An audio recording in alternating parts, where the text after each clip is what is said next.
It was in one of the galleries of St. Peter's Mount, at about 500 paces from the main entry and at 90 feet below the surface, that the quarrymen exposed part of the skull of a large animal embedded in the stone.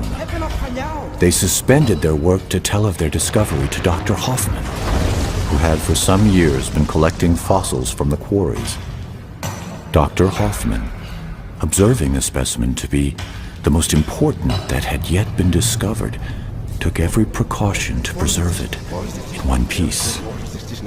After having succeeded in removing a large block of stone surrounding it and reducing the mass to a proper condition, it was transported to his home in triumph.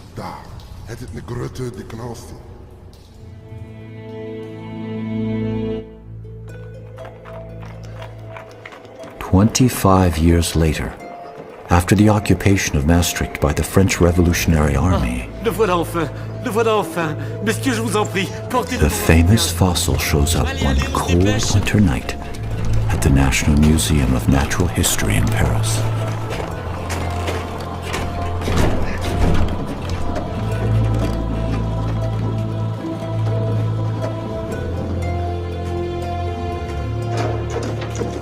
Mais faites attention, c'est inestimable! This strange thing they called at the time the unknown animal of Maastricht started to raise interest among the scientific community. Elles arrivent. Allons, allons! Encore un effort! Sur la table! En douceur! Allez, messieurs, ouvrez-moi cette caisse. Oui, c'est cela, ouvrez la caisse. Mais faites très, très attention. Messieurs, en même temps. What they discovered that night looked unlike any known living creature.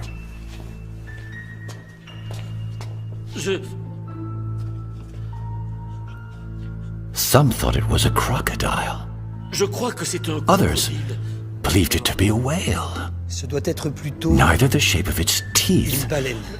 nor the size of the jaws Regardez ses dents. helped them to determine its true identity. Mais c'est beaucoup trop gros pour un crocodile. Alors qu'une baleine me Back semble then, beaucoup plus appropriée. that is 40 years before the discovery of the first dinosaur.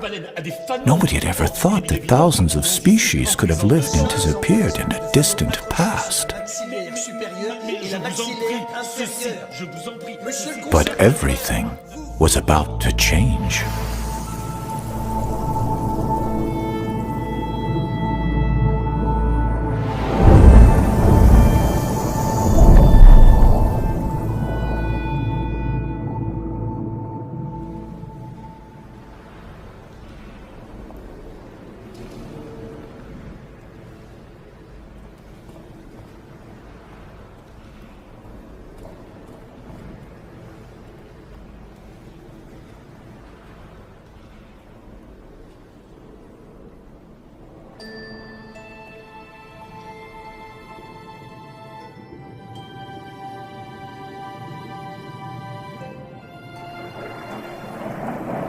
I'm sure marine dinosaurs still exist.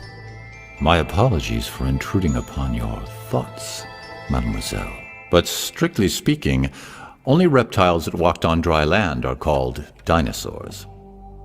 If they lived under the water, they are called marine reptiles. And they all disappeared a very, very long time ago. What happened? You'll see, Julie.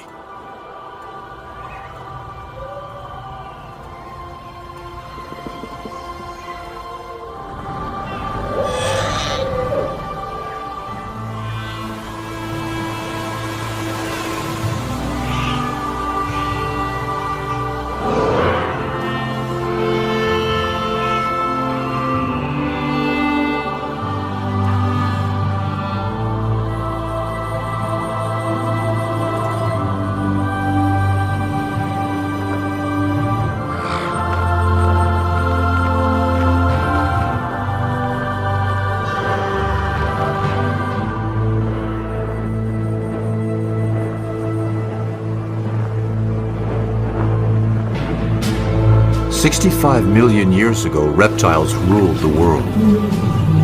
On land, in the air,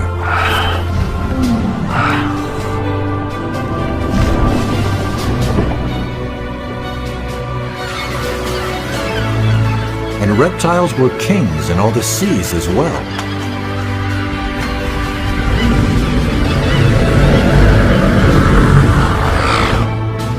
But then came a great cataclysm from outer space. An asteroid 12 miles in diameter struck the Earth. This asteroid's massive impact unleashed the power of more than 100 atomic bombs. The sky went dark, and the Earth's climate changed drastically. 70% of all life on the planet perished. And with the end of the dinosaurs, it was also the end of the reign of the reptile in the sea world. And when did you say that happened? 65 million years ago. So then humans came right after that. Humans will come a little later. How much later? 65 million years. You're kidding. Modern humans like you and I only appeared barely 200,000 years ago. In comparison to the age of the Earth, that's a blink of the eye.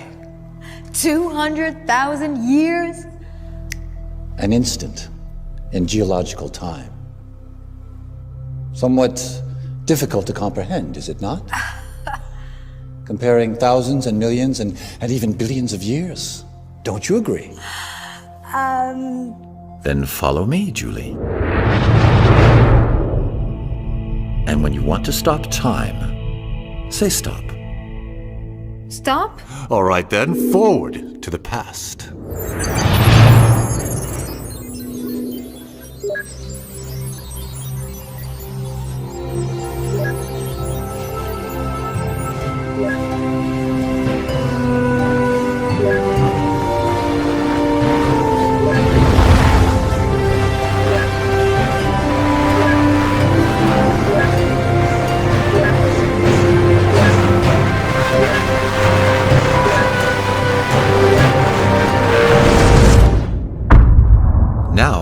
Let's start slowly, from the beginning. Earth forms 4.5 billion years ago. Then life appears but remains microscopic for 3 billion years. In this time spiral, only the last turn interests us. That leads to our time. Let's consider this as a 12-hour clock. 540 million years ago, at 2 o'clock, the primary era begins. Life grows and evolves in every environment. At 7:30, the secondary era, or the Mesozoic, begins. It is the age of reptiles. Including the famous dinosaurs. Yes, as well as flying and marine reptiles. The next and last era, the Cenozoic, is the age of mammals. On this clock, Homo sapiens, our minuscule species, appears just 8 seconds before 12. The Mesozoic takes place between the two major ecological crises that led to the extinction of many species on Earth, the largest at 7:30, and the last right there at 10 to 11. That one caused the extinction of the dinosaurs and large marine reptiles. But how did it start? Well, first, you'll need a microscope. Life on Earth starts in the water as bacteria 3.5 billion years ago. Slowly, this microlife evolves. Then, 650 million years ago, life becomes visible to the naked eye, soft-bodied organisms. The following 400 million years bring with them an explosion of life. New morphological forms appear, reaching considerable sizes.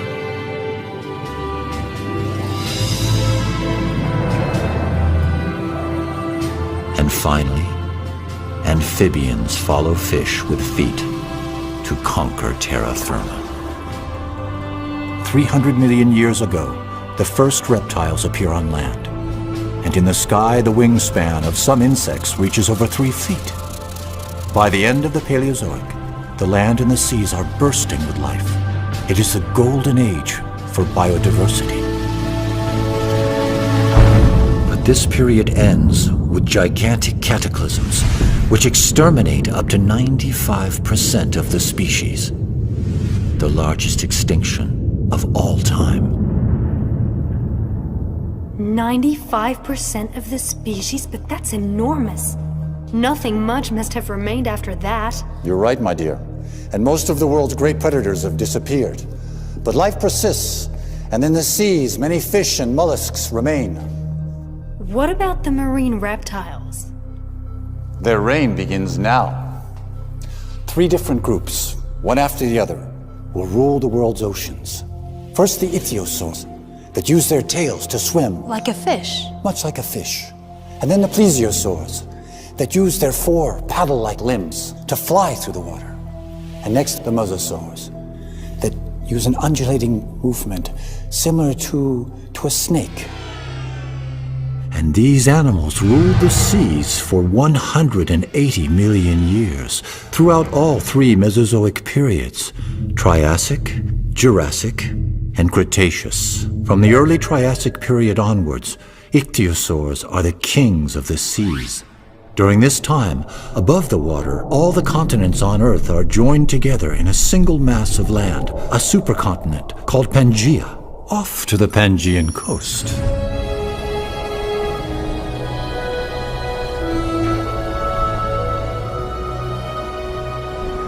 Switzerland? Yes. At this time, most of Europe is underwater, a shallow and warm sea.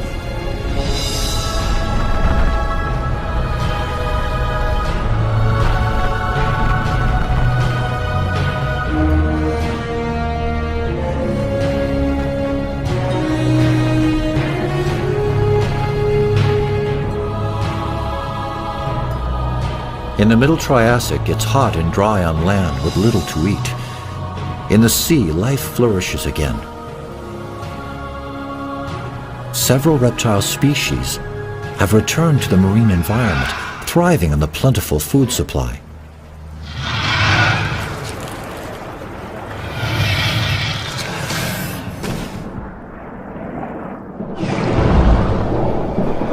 The Tanistrophes hold a world record. In proportion to their bodies, they have the longest necks ever recorded. With his flat teeth, this placodont mostly eats seashells and mollusks.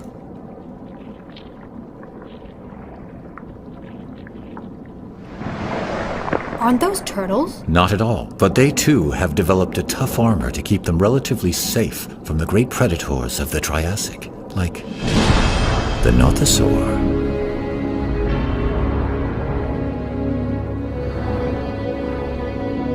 Over 13 feet long. Very dangerous, and an excellent swimmer.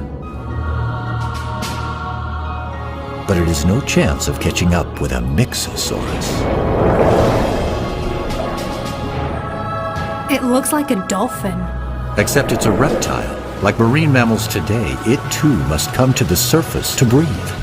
It belongs to the large group of ichthyosaurs, which will rule the seas for some 150 million years.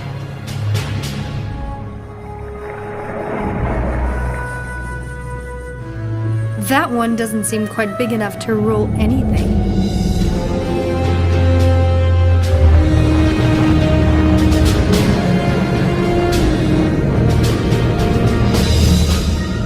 There are also some very large ichthyosaurs, some measuring up to 75 feet long and weighing 50 tons, like the Shawnosaurus, the biggest of them all. Wow. Like all ichthyosaurs, it lives in groups and mainly eats mollusks and small fish.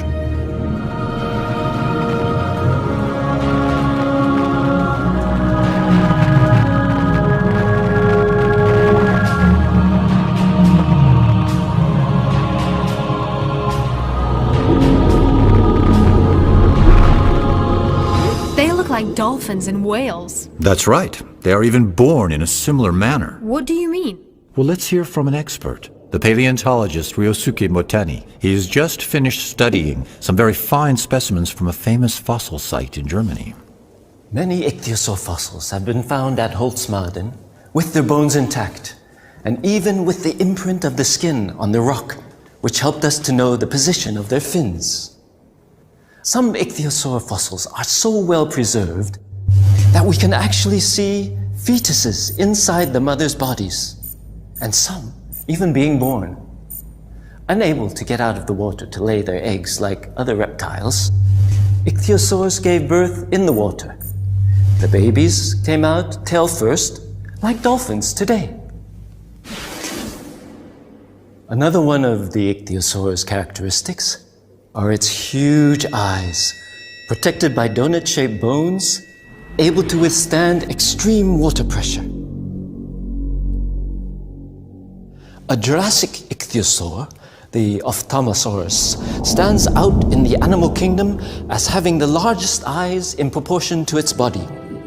With these enormous eyes, it could make out its prey in the darkness of great depths.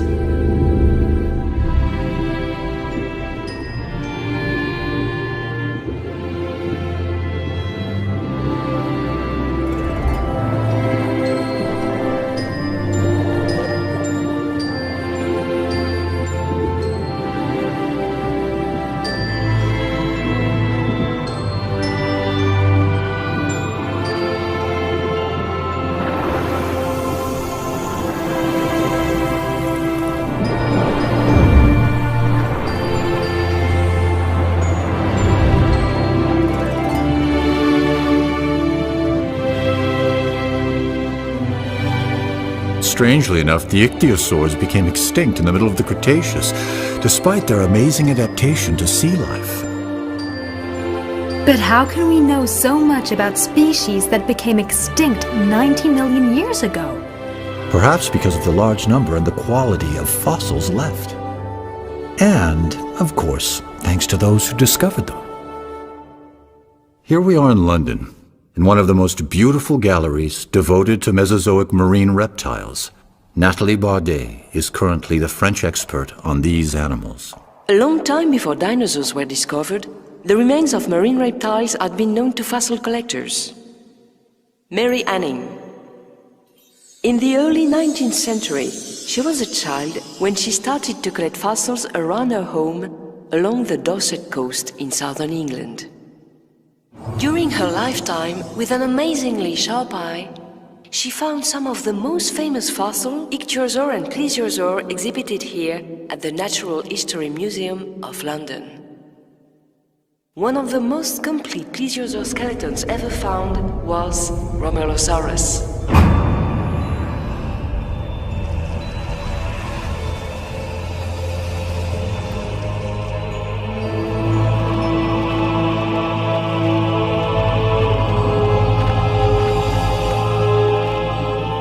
This early Jurassic predator was a powerful swimmer.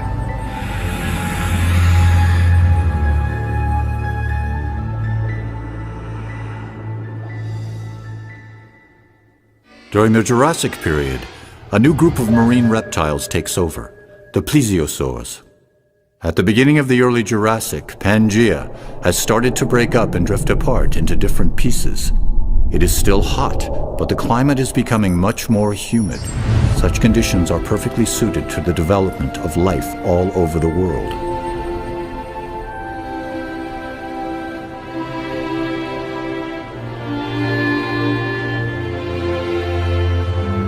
Now, this sure seems more pleasant than the Triassic did. The Jurassic is considered the golden age of dinosaurs, isn't it? In fact, it's the golden age of life in general, and even much more so for the reptiles. Be they earth, flying, or marine reptiles.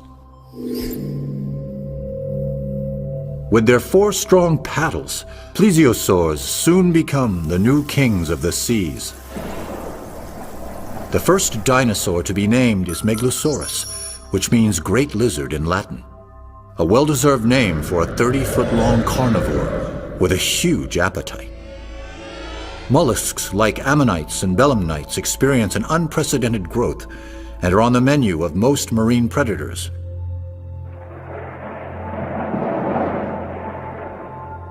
By the late Jurassic, some animals reach record sizes like the Brachiosaurus, over 100 feet long, and can weigh more than 6 elephants.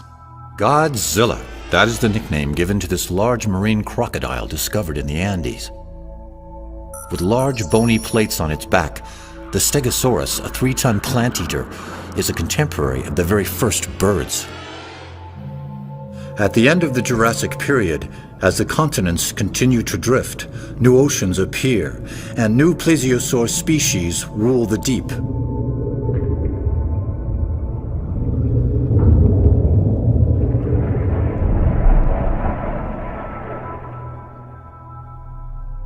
The Liopleurodon is most likely one of the largest ocean predators of the Mesozoic, measuring 49 feet or more. That big? Here, this is one of its teeth. It's for you. Thank you. You see, the Liopleurodon had no reason to fear any creature, save perhaps another Liopleurodon.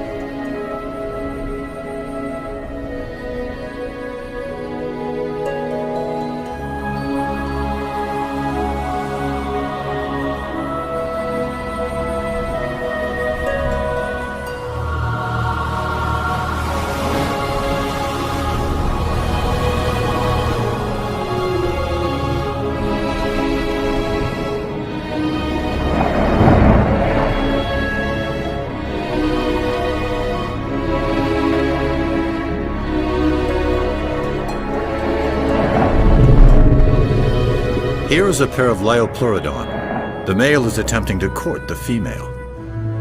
Look at her. 50 feet of sheer muscle, 4 deadly paddle-like limbs, and jaws about 10 feet long that hold teeth, even bigger than the one I gave you.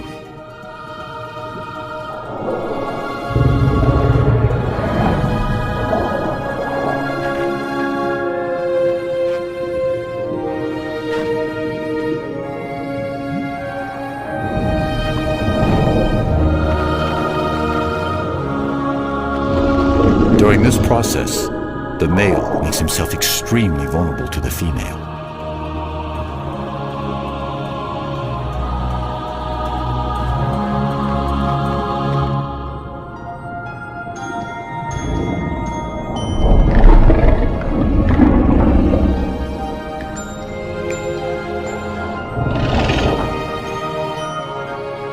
It seems to have worked.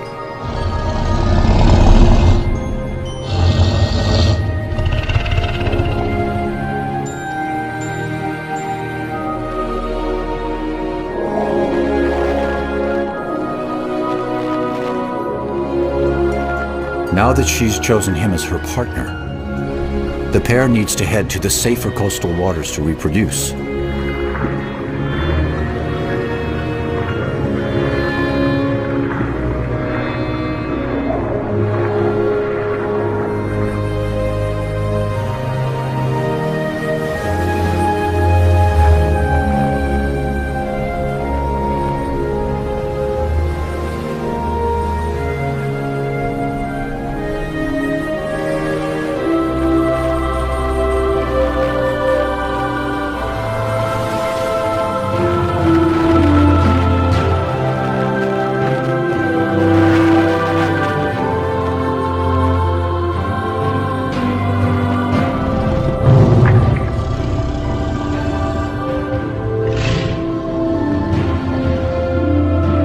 Like sharks, the male Liopleurodon holds on to the female while mating. Their young will be born in a few months.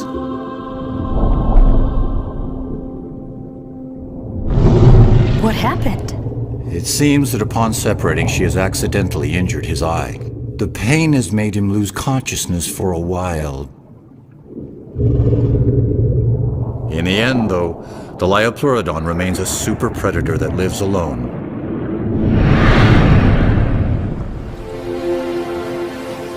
At the end of the Jurassic era, its territory spanned from Europe to South America. Here we are with Zulma Gasparini, who discovered the marine crocodile nicknamed Godzilla in the Andes.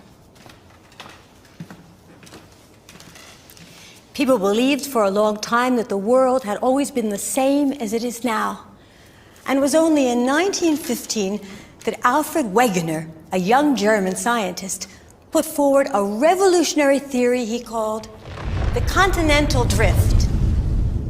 Among the solid arguments that Wegener used to support his theory, a tiny marine reptile that lived 250 million years ago, the Mesosaurus, was to become unexpectedly important. Indeed, we have found on both sides of the Atlantic Ocean identical fossils of this animal. But considering the small size of the Mesosaurus, like the one we have here in this virtual aquarium, it is obvious they were much too small to cross an ocean as vast as the Atlantic on their own. The conclusion is inescapable. If they did not cross the ocean, then the very continents that contained their fossils must have separated.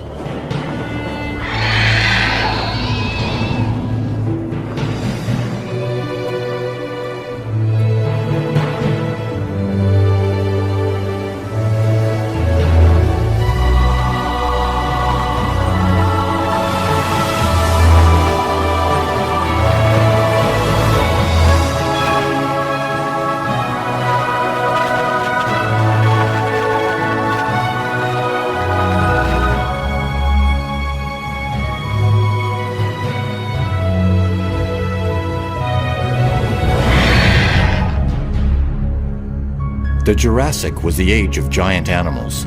The Leedsichthys is approximately 100 feet long, probably the largest fish of all time.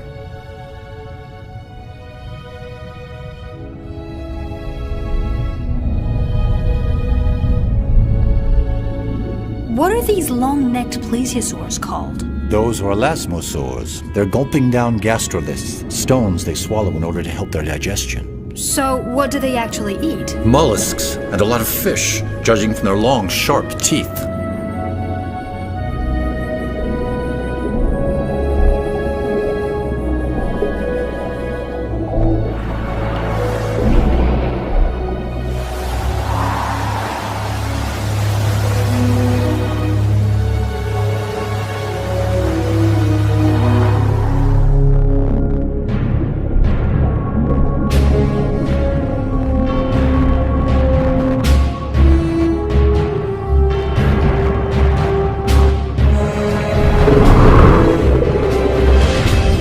I believe that's the male Liopleurodon that was wounded some time back.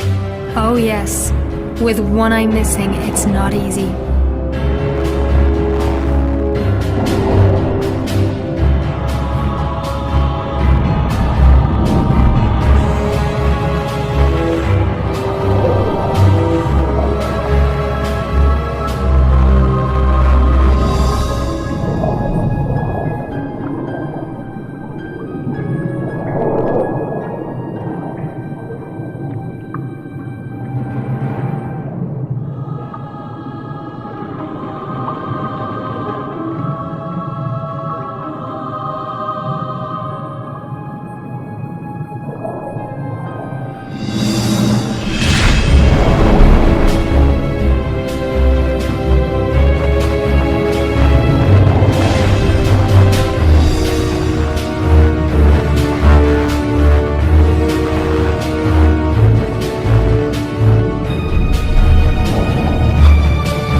From the deep bite marks on elasmosaur bones made by larger relatives, it would appear that other Liopleurodon were luckier.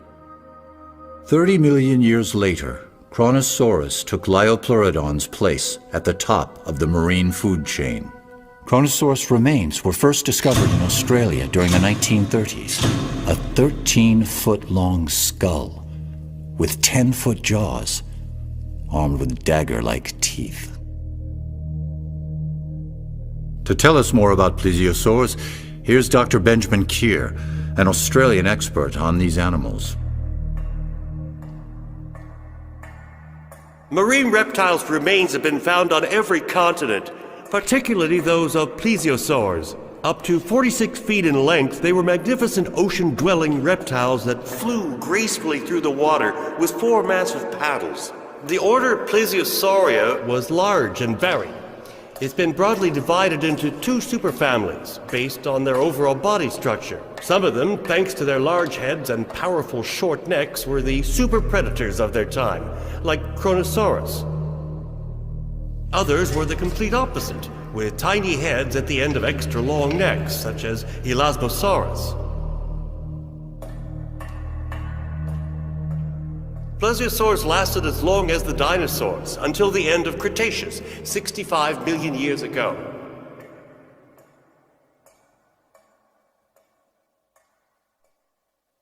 The late Cretaceous is the very last period of the Mesozoic era, and it is the age of mosasaurs. The land masses of the Earth have nearly reached their present positions. The interior seas of the Americas retreat, but Europe is still partly covered by shallow waters.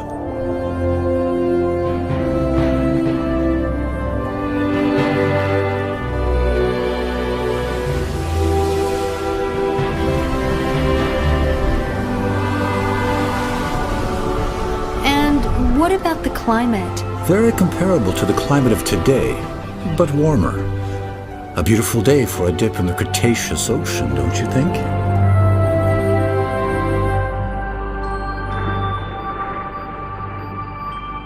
As has been the case for millions of years, mollusks are still a favorite meal for most predators.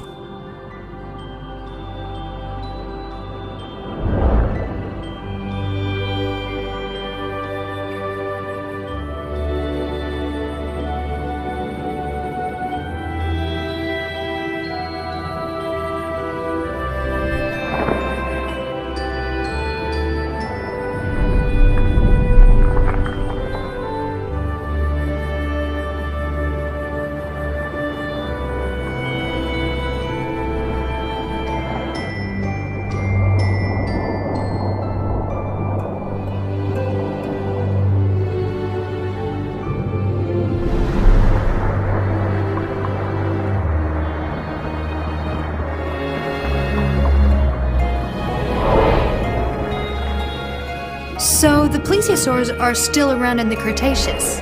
Indeed, there are some, but they are no longer at the top of the ocean's food chain, a place now disputed by the 2 greatest predators of this era. In this corner, the largest fish of the Cretaceous, a 23-foot-long shark.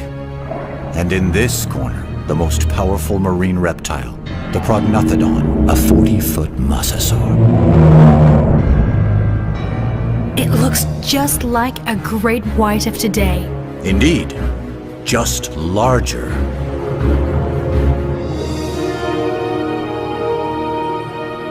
But the shark is never going to measure up to that. We can't be too sure. You see, it has a distinct edge over its opponent. The shark doesn't need to come up to the surface to breathe, so...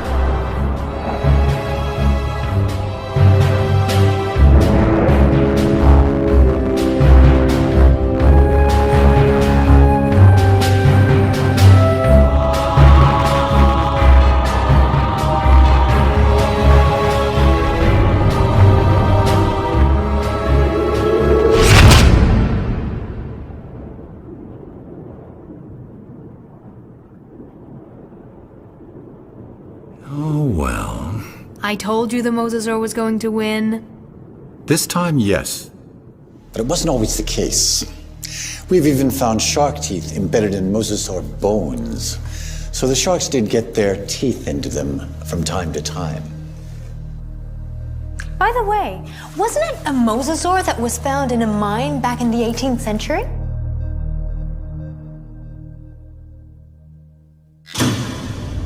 Here we are very close to the mine where the famous unknown animal of Maastricht was found around 1770.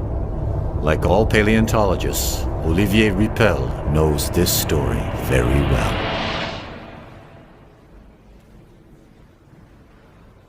In 1795, when the fossilized mosasaur of Maastricht arrived in Paris, Georges Cuvier was a young 26-year-old anatomist who had just started working there at the Museum of Natural History. This skull was the first great fossil ever to be thoroughly studied by scientists who found it quite difficult to classify this creature. But it was Georges Cuvier who would provide the solution based on comparative anatomy. The reptile from the Meuse River, the mosasaur, was a giant sea lizard, a close relative of the monitor lizards. But this species became completely extinct before the dawn of time. And so, the mosasaur helped to support Cuvier's hypothesis that several universal cataclysms occurred on Earth in the distant past. And thanks in part to this large animal, Georges Cuvier is recognized today as the father of paleontology.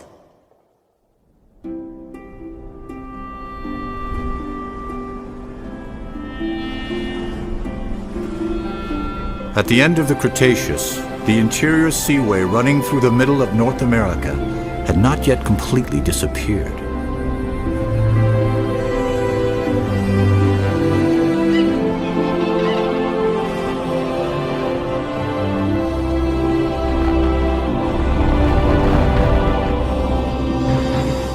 So there are sharks on the other side of the Atlantic as well. In addition to marine reptiles, they are found in all the oceans. Contrary to dinosaurs, marine animals don't have any borders.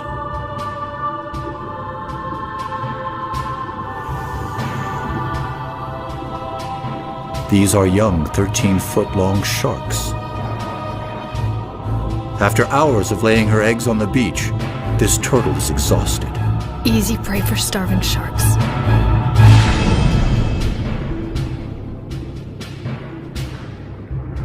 Ah, but they are not alone. A mosasaur.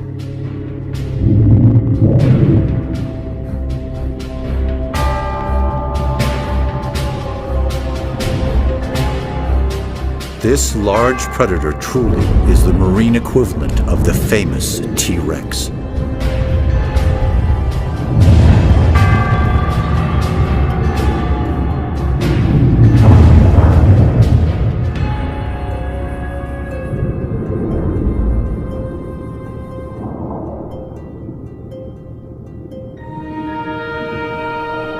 The mosasaur will become the last ruler of the ancient seas.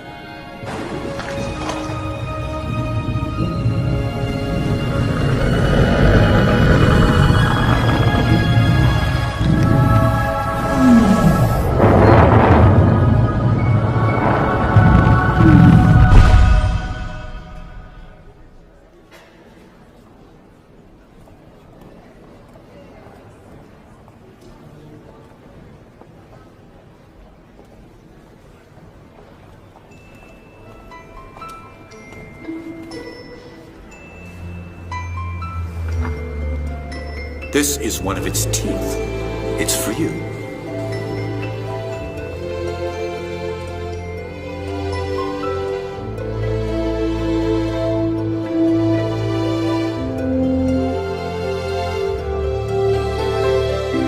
Without fossils, no one would have ever dreamed that there were successive epochs in the formation of the Earth.